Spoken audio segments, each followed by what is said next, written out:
She was 7 years old, wearing a pink backpack, and she had already packed her own suitcase. Not because anyone told her to, but because Arya Bennett had learned, in the hardest way a child can learn anything, that sometimes the people who are supposed to protect you are the very ones you need to run from. The penthouse smelled like money and bad decisions. That was the only way Arya could describe it, though she wouldn't have used those exact words because she was 7 and her vocabulary, while impressive for her age, had not yet expanded to include existential irony. She would have said it smelled like the inside of a fancy car, clean and cold and belonging to someone else, which was accurate. Everything in this place belonged to someone else. The marble floors, the floor-to-ceiling windows bleeding blue city light, the roses in the crystal vase that nobody ever touched. All of it belonged to Park Seo-jin, and Arya was beginning to understand, with the quiet clarity that grief gives to children far too early, that she did not. She had been in Seoul for 4 months, 2 weeks, and she checked the glow of the microwave clock. Approximately 6 hours since the last time someone had remembered to feed her dinner. Back in Atlanta, Aunt Renee forgot dinner sometimes too. But Aunt Renee made up for it with cereal, loud laughter, and a couch that smelled like the coconut oil her mother used to use. Forgetting felt different when it came wrapped in love. Here it just felt like what it was. Arya had come to the kitchen for water. That was all. She was not looking for trouble. She was not, as Choi Yuna had suggested on 3 separate occasions, trying to start something. She was thirsty. She was 7. These were not complicated facts. She had padded in on bare feet, her braids half unraveled from sleep.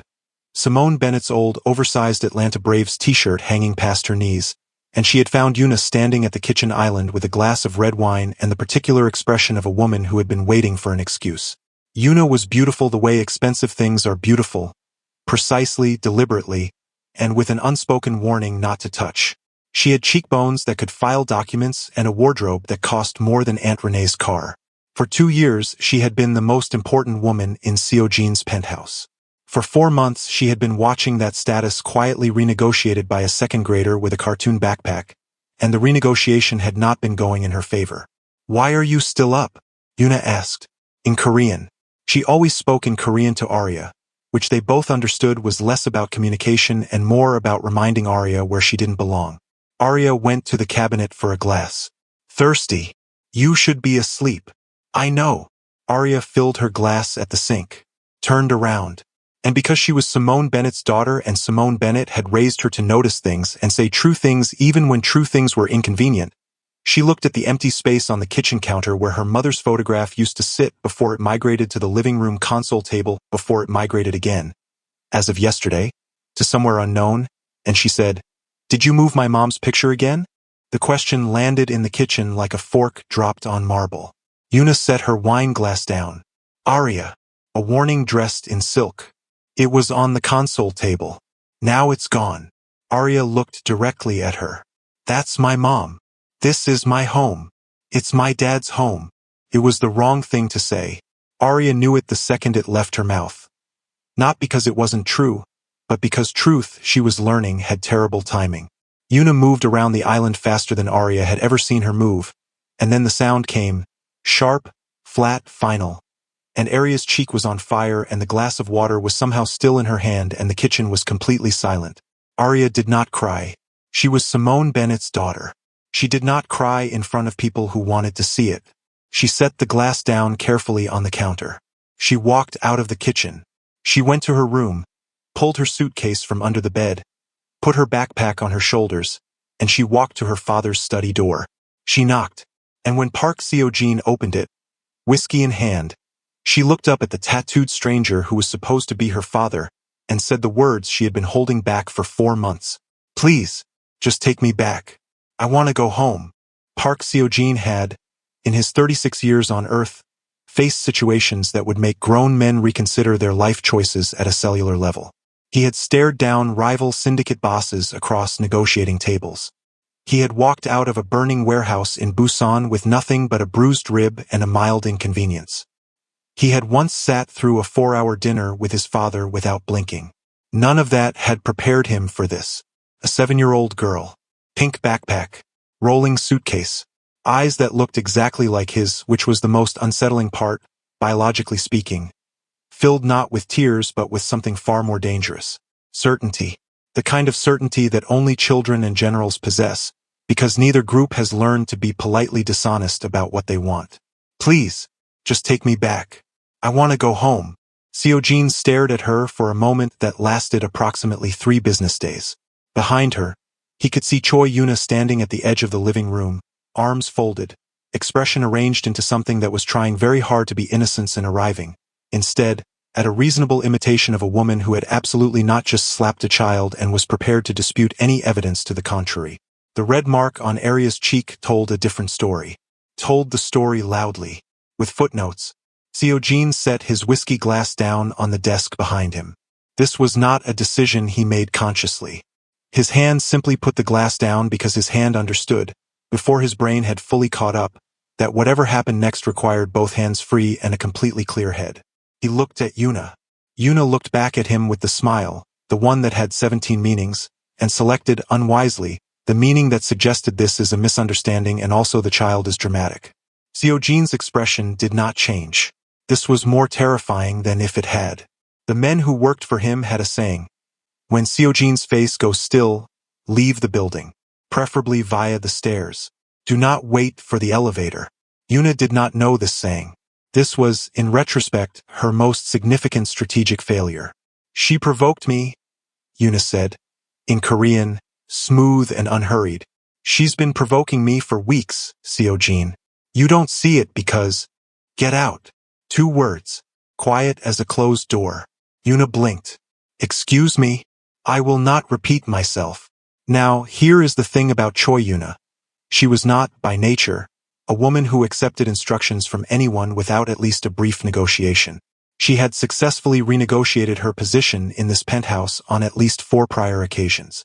She had the emotional intelligence of a chess grandmaster and the patience of someone who understood that the best time to argue with a powerful man was when he was calm, not when his jaw was doing the thing it was currently doing. Unfortunately, she chose this moment to attempt negotiation anyway. You're overreacting.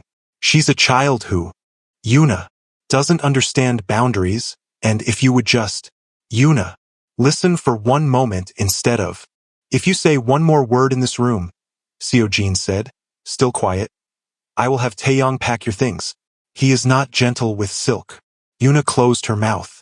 She opened it again, old habits, and then she looked at his face properly for the first time since he had walked out of the study, and she closed it again. Permanently, or at least for the evening. She left before sunrise.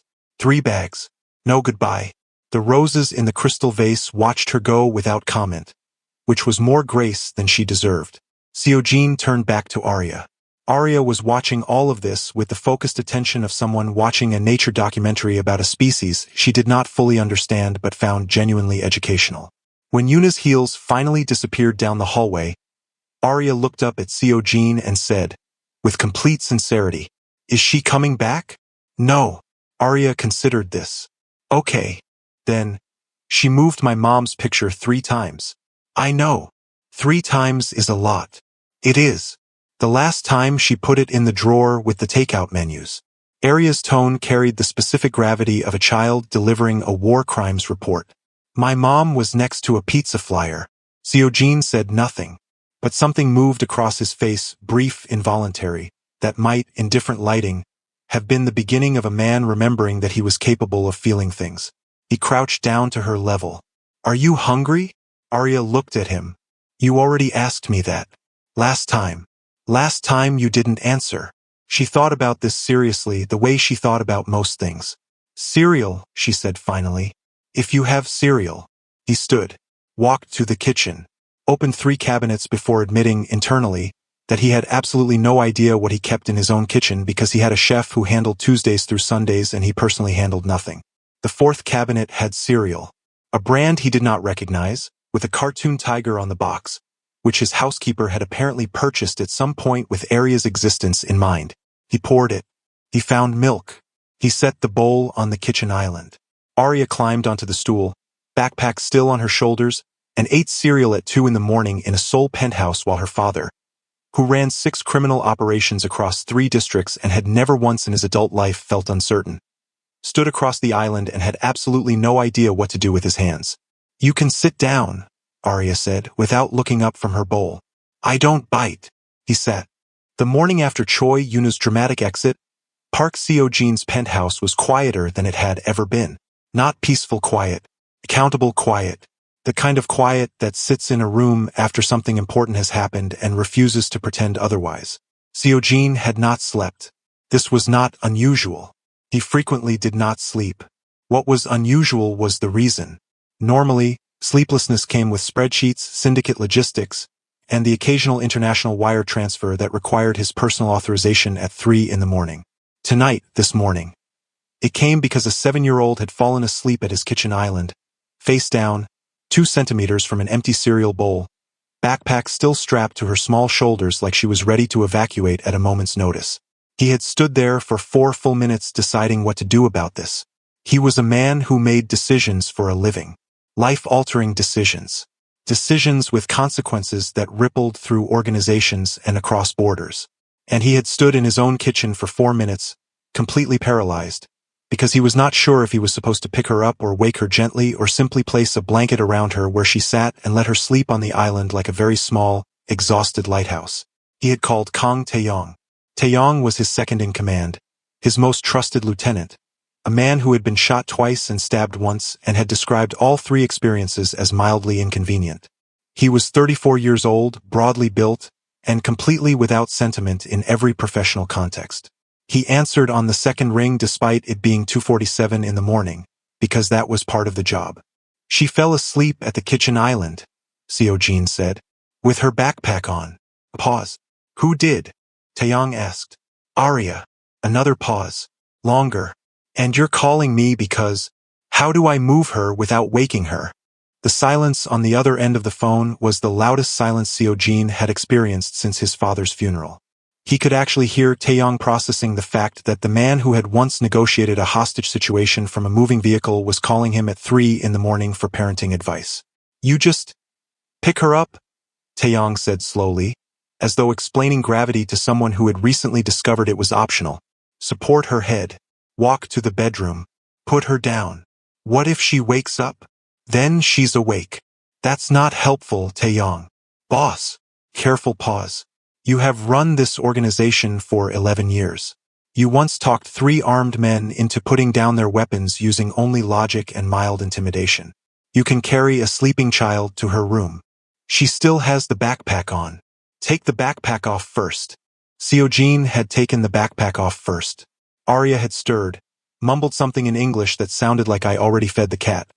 She did not own a cat, had never owned a cat, and the statement therefore raised more questions than it answered, and then settled back into sleep with the boneless confidence of someone who had decided, at a cellular level, that she was safe. That had been the strangest part. Not the logistics of carrying her. The way she had settled. Like a decision had been made somewhere below consciousness. Quietly, without her permission or his. He had stood in the doorway of her room for longer than was strictly necessary. By 7 in the morning, Arya was awake, had located the kitchen, had identified that there was more cereal, and had helped herself with the self-sufficiency of a child who had spent a significant portion of her life figuring things out alone.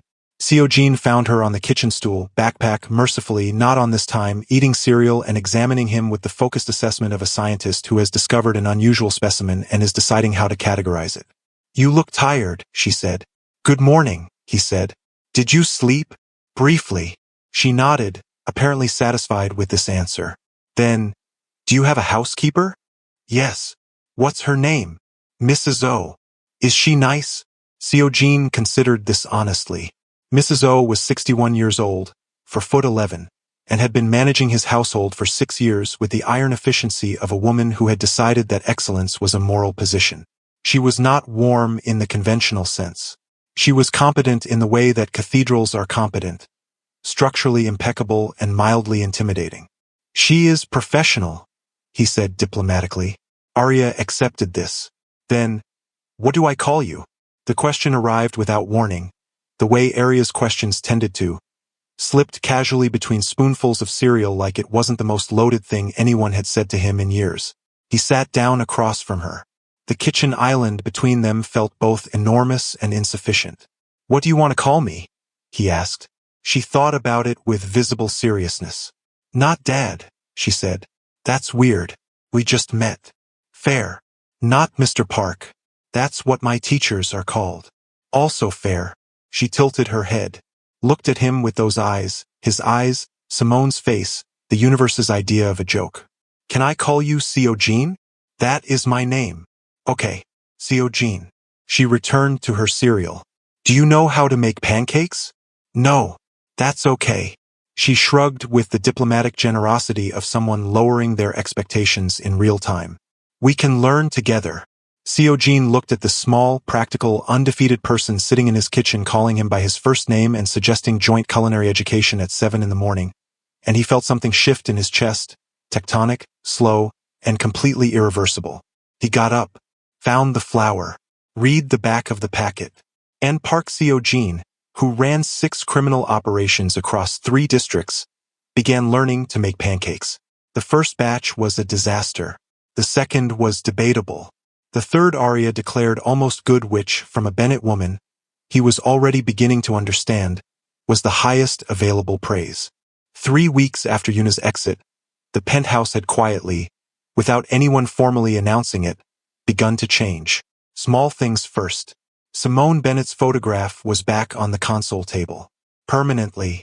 Jean had placed it there himself and had said nothing about it, which in his personal communication style was equivalent to a strongly worded declaration. Mrs. O, 4'11" of professional excellence, had begun stocking the kitchen with cereal, fruit pouches, and the specific brand of apple juice that Arya had mentioned, once in passing, that she liked. Mrs. O did not do things in passing. She had written it down. Arya had also, somewhere in the 3rd week, stopped sleeping with her backpack beside the bed. Jean noticed. He said nothing, but he noticed. What he did not notice, because he was a man who was very good at watching for threats from directions he expected, was the threat assembling itself from the direction he had dismissed. It started with a phone call he took in his study on a Tuesday morning, while Arya was in the living room engaged in a fierce negotiation with the television remote and a nature documentary she had not chosen but was now emotionally invested in. The call was from his older brother. Park Co-1 was 41, senior in the syndicate, and possessed of the particular brand of older brother energy that expressed itself not through warmth but through the consistent implication that every decision you had ever made was slightly incorrect. He had not called since Arya arrived. This was notable. CO1's silences were never passive. They were strategic. They were the silence of a man collecting information and waiting for the most efficient moment to deploy it. Father wants to meet her, CO1 said without preamble. Jean's hand tightened on the phone. No, that wasn't a request, Jean. It was a courtesy notification. Then I'm courtesy notifying you back. No. Pause. You brought an illegitimate child into this family without consultation. Did you imagine there would be no response? She is not illegitimate. She is my daughter. That distinction, Jean said pleasantly, is exactly what Father wants to discuss. The call ended. Jean sat in his study for a long moment. Through the closed door, he could hear Arya telling the television documentary that the cheetah was definitely going to catch the gazelle and it should just accept this. She sounded very certain. She sounded like her mother. He picked up the phone and called Taeyong. I need eyes on my father's movements, he said. Starting now. Pause. How serious? Serious enough that I'm asking. That was all Taeyong needed. The second thing happened 4 days later. Arya came home from her first week at the international school, an arrangement Jean had made quietly, efficiently, and with a level of logistical precision usually reserved for operations involving significantly higher stakes, though he was beginning to revise his definition of stakes, and she was quiet in a way that was different from her usual quiet. Arya's normal quiet was busy, observational. It processed things and filed them and occasionally produced conclusions that arrived sideways and landed directly in the center of a conversation. This quiet was smaller, pulled inward. She ate dinner. She answered his questions with the minimum viable words. She went to her room. Jean waited 20 minutes. Then he knocked. Come in. She was sitting on her bed, still in her school uniform, holding her mother's photograph, the small one she kept on her nightstand, separate from the console table one, because Arya Bennett believed in redundancy when it came to things that mattered. Someone at school, she said before he could ask, said I don't have a real family. The room temperature dropped approximately 4 degrees. Or perhaps that was just Seo-jin. Which student? He asked, very quietly. Doesn't matter. It matters to me. Arya looked up at him. Then she looked back at the photograph. She said that people like me, she paused, choosing words with the careful precision of someone who has been hurt and is trying to describe the shape of it without reopening it, don't belong in families like yours. The silence that followed was the loudest thing in Seoul. Seo-jin crossed the room, sat beside her on the bed, said nothing for a moment because some things deserve the dignity of silence before the response. Then, she is wrong. How do you know? Because, he said, you are sitting in my home eating my terrible pancakes, calling me by my first name, and your mother's photograph is on my console table. He paused. That is a family. It does not look like other families, but it is one. Arya considered this with characteristic seriousness. Then, your pancakes are getting better. Marginally. Like a 6 out of 10 now. Last week I was a 4. Progress, she said, and leaned, just slightly, against his arm. Outside the penthouse, 43 floors below, a black car had been parked on the same street for 3 days. The driver had not moved. The plates were registered to a company that did not exist. Taeyong had already photographed them. He sent the image to Seo-jin at 11:47 that night with one message. Your father's men. They've been watching the school. The black car disappeared on a Thursday. That was the problem. Taeyong called at 6:14 in the morning, while Seo-jin was standing in the kitchen watching toast, actual toast, because Arya had declared last Tuesday that a grown man who could only make cereal and bad pancakes was, quote, a culinary tragedy, and the call came with the specific tone Taeyong reserved for information that required immediate sitting down. The car is gone. Since when? Sometime between 2 and 4 this morning. No footage. Someone cut the building's external cameras. Seo-jin put the toast down. All of them. Just the east-facing ones. Pause that carried weight. The school-facing ones. The kitchen was very quiet. Arya doesn't go to school today, Seo-jin said. Already arranged. I called the school at 6. Family emergency. Good. There's more. Taeyong hesitated, and Taeyong did not hesitate. Hesitation was not in his professional vocabulary, which made this particular hesitation feel like a fire alarm in a library. Your brother called our operations office this morning. Not your private line. The operations office. He asked for a formal meeting. Today. Said it was about the child's legal status in Korea. Legal status. 2 words dressed in suits, carrying briefcases, smiling politely while they dismantled everything. Seo-jin understood immediately what his father was doing. This was not confrontation. Confrontation was beneath Park Seo-won's methodology. This was architecture. His father was building a structure, legal, social, institutional, designed to make Arya's presence in Seoul untenable, illegitimate, challengeable, not with violence, with paperwork, with the slow, suffocating legitimacy of a system that his family had spent decades learning to operate like a private instrument. It was, Seo-jin thought grimly, genuinely impressive. He would have admired it if it wasn't aimed at a 7-year-old who gave pancakes a 6 out of 10 and slept with her mother's photograph. He was still thinking when Arya appeared in the kitchen doorway in her pajamas, hair escaping its braids in 17 directions, looking at the abandoned toast with scientific interest. You burned it, she said. I did not. It's smoking, Seo-jin. It was, in fact, smoking. He removed it from the toaster. Arya climbed onto her stool and watched him with the patient expression of someone who had expected this outcome and was being gracious about it. Am I going to school today? She asked. He looked at her. This small, perceptive, entirely undefeated person who had packed her own suitcase at 2 in the morning and still gave credit where credit was due on pancake improvement. Not today, he said. She studied his face the way she studied everything. Quietly, thoroughly, missing nothing. Is something wrong? He looked at her for a long moment. Not for long, he said, and he picked up his phone and called the one person in Seoul his father had never been able to predict, outmaneuver, or intimidate. His mother.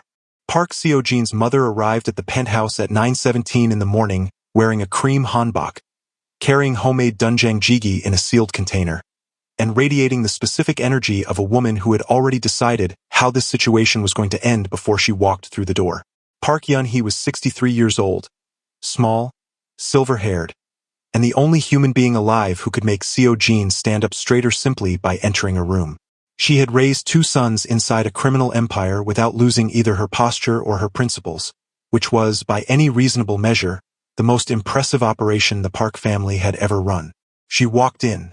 She saw Arya. She stopped.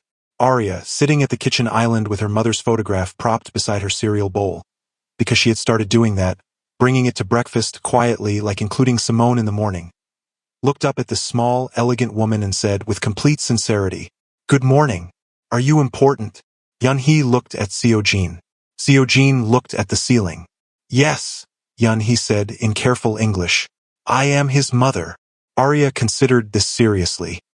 "He burns toast," she said. "Just so you know." "I know," Yun-hee said. "He has burned toast since he was 12. And just like that, without negotiation, without formal introduction, without any of the careful architecture that adults construct around difficult situations, something settled between them. Simple, solid, real. Yun-hee sat beside Arya. She opened the container of jjigae. She explained every ingredient in slow, patient Korean while Arya listened with the focused attention she gave everything that mattered. Seo Jin stood in the kitchen doorway and watched his mother teach his daughter the name for fermented soybean paste, and he understood, with a clarity that bypassed logic entirely, that his father had already lost. Park Seo-won's legal maneuver collapsed within a week. Yun-hee had made 3 phone calls. Nobody discussed what was said in those calls. Nobody needed to. Park Yun-hee had 63 years of knowing exactly where every body was buried metaphorically, and in 2 cases rather literally, and she deployed that knowledge with the precision of a woman who had been patient long enough. Arya's legal status in Korea was formalized. Permanent residency. Park family documentation. Every I dotted in the particular ink that meant untouchable. Seo-won did not call again. On a Saturday morning 6 weeks later, Arya sat at the kitchen island and watched Seo Jin produce pancakes that were, by her official assessment, an 8 out of 10. "That's basically perfect," he said. "It's an 8, she said. 10 means perfect. What would make it a 10? She thought about it, head tilted, her mother's photograph beside her cereal bowl catching the morning light. "If my mom could taste them," she said quietly. The kitchen was still. Seo Jin set down the spatula, sat beside her, looked at the photograph. Simone Bennett, bright-eyed, one hand on her hip, grinning like she knew something the world didn't. "She can," he said. "You taste them for her." Arya looked at him. Something moved across her face. Grief and gratitude arriving together, the way they always do when love is big enough to hold both. Then she picked up her fork. "Okay," she said. "Then it's a 9. What happened to 10? You still burn the toast." He laughed.